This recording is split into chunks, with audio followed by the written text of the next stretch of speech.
Joining us now from Chicago, President and CEO of the National Safety Council, Deborah Hersman. She's the former chair of the NTSB.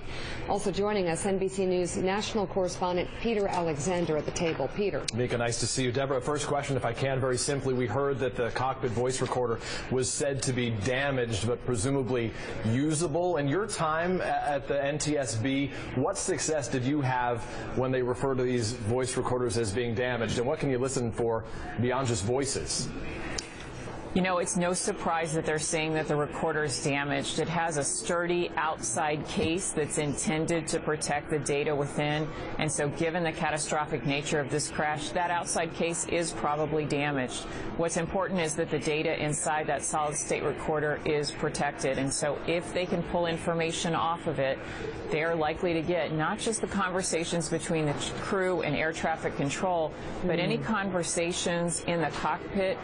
But more importantly, in a situation like this, if the crew's getting incapacitated, if they're slurring their words, or if there's a struggle or anything that they hear that can give them clues, they can hear sounds, ambient noise in the cockpit, and they can also hear things that are occurring in the airplane as well.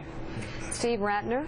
Deborah, I think we've heard some conflicting reports about whether it was the cockpit voice recorder or the flight data recorder that they actually found. I wonder if you can confirm one or the other for us.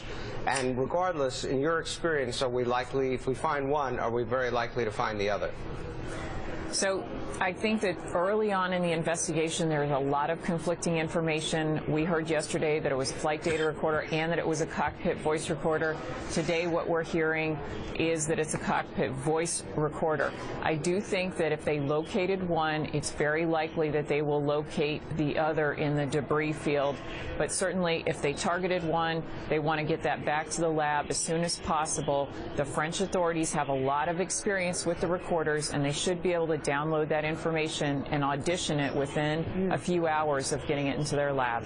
Peter. Obviously, the central mystery, Deborah, on this is why there would be this 8-minute, seemingly sort of steady descent that took place into the Alps right now and no distress call. Can you give us some understanding of what could happen to allow that to take place, acknowledging this is still a work in progress? You know, I think it's still so early. We really don't have a good sense of what went on. I think the thing that everyone's trying to understand is why you have an aircraft that was at its cruise altitude to descend towards mountainous terrain. And to some extent, the lack of communication is even more confounding. It's not just outbound, but even when they're getting pinged by air traffic control, they're not responding. We could be looking at either equipment malfunction, failure of systems.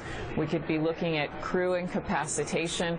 I think it's really so early. We don't know what happened, but as soon as they read out one of those recorders, we're going to get a lot better information, and we're going to start connecting the dots. Deborah Hersman, thank you very much for your insight. And still